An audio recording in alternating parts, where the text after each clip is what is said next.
Hello, Adams. So today we're going to move on to the second part of our Middle Ages unit, and we are going to read Chapter 10, and here is your vocab for Chapter 10.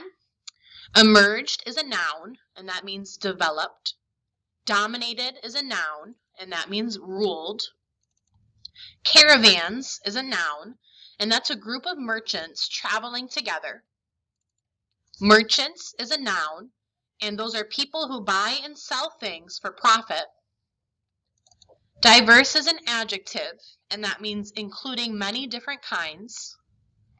Monotheistic is an adjective, and that means believing in a single God, so just one. Arid is an adjective, and that means very dry.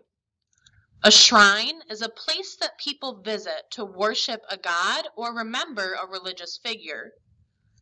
Domestication is a noun, and this is the process of training animals to live with or work for people. And conquests is a noun, and those are the acts of acquiring things or places through force. So our big question for Chapter 10 is, how can we describe the environment into which Muhammad was born? The Middle Ages Unit 2 revealed a time in Western Europe when the Christian Church slowly replaced the Roman Empire. You learned about the extraordinary power of the Church and its complex relationship with rulers and the nobility. While Western Europe became Christian, other powers and ideas arose in the rest of the former Roman Empire. In the East, a new religion emerged, Islam. From the 7th century CE, the followers of this religion, Muslims, created enormous empires that lasted hundreds and hundreds of years. Muhammad, the founder of Islam, was born hundreds of years after Jesus, but both men had such a tremendous influence, shaping the world in which we live. Today, Christianity and Islam are the two largest religions in the world. More than half of the world's population, over 4 billion people, is either Christian or Muslim. The Byzantine Empire in Arabia. Muhammad was born at a time of enormous change. The Roman Empire had dominated for centuries. It had covered land that more than 40 different countries occupy today. Europe, large parts of Africa, and the Middle East were all once part of the Roman Empire.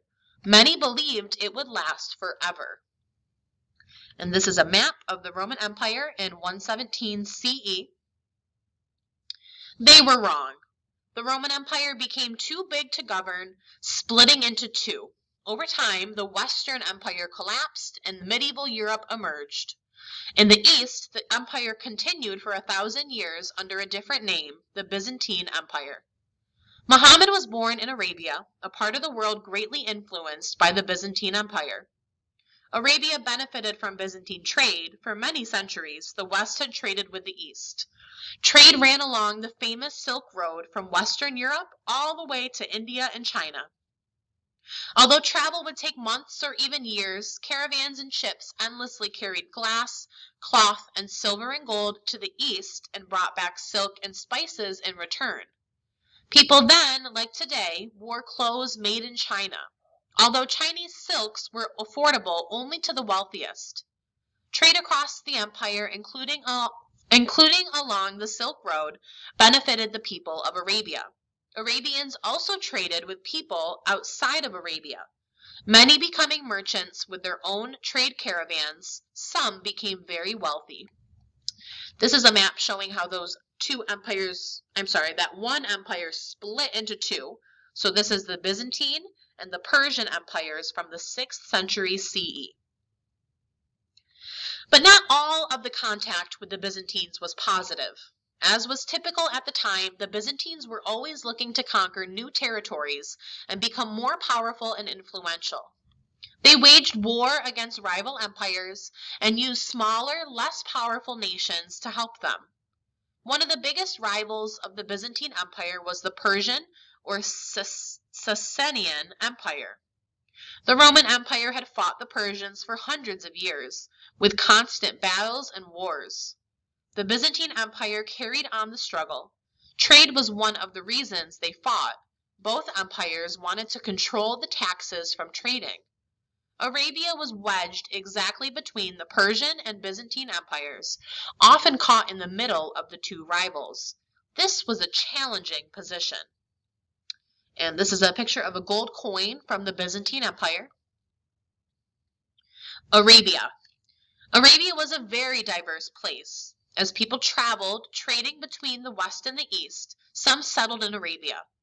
These included Christians and Jews who believed in one God. They were monotheistic. There were also people who were polytheistic. Most people in Arabia lived in tribes without a formal government. Each tribe was divided into many clans. Tribes were family-based. You were born into a particular clan within a particular tribe. Clans would often fight one another, but they would also band together to fight other tribes. Your fate was tied to others in your tribe or your family. If your clan or tribe became richer or more successful, you would find your fortunes rose or fell with theirs. This is a silver coin from the Persian Empire. Some of the Arabian tribes founded towns such as Mecca in Western Arabia, which was important for two reasons. First, it had a water well. Life was harsh and dangerous in the arid Arabian climate, and without a regular supply of water, families could not survive and settle in one place. As a result, most people were nomadic.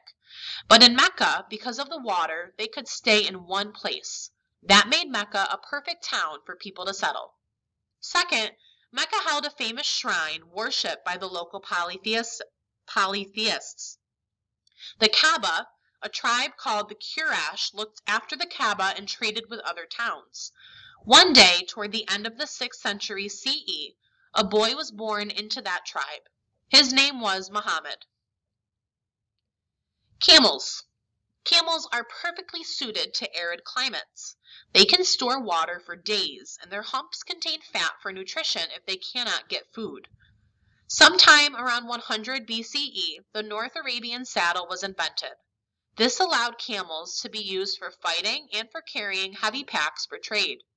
Without the invention of the saddle and the domestication of camels, the Islamic empires may never have existed because trading and later conquests were essential to the spread of Islam. In North Africa, the Middle East, and Central Asia, camels are still used today for transporting goods. Fun fact, camels have a very effective way of keeping unwanted people away. They mix the half-digested contents of their stomachs with their saliva and then spit it all over you. All right, number 1. What religion did Western Europe follow after the fall of the Roman Empire? Number 2, what new religion emerged in the area that used to be a part of the Eastern Roman Empire? So which one was the new religion? Number 3, who was the founder of Islam? Number 4, over half the world's population is either Christian or Muslim. Number 5, there were blink Muslims at the time Jesus was born. Number 6, many people believed the Roman Empire would last forever. Number 7, an empire was as easy to rule as a country was. Number 8, the trade route between Europe and Asia is known as the Blink Road. Number 9, what kinds of goods were carried west by caravans? 10, what two empires fought to control the taxes from trading? 11, Arabia was a very diverse place. 12, monotheistic means believing in one God. What do you think polytheistic means? 13, what was the city of Mecca not known for? 14, living in an arid climate is harsh and dangerous. And last but not least, number 15, the North Arabian saddle helped Islam spread through trade and military. All right, you've got a lot of questions today. Be sure you go back in that text and find the answers and use the headings to help you find the correct section.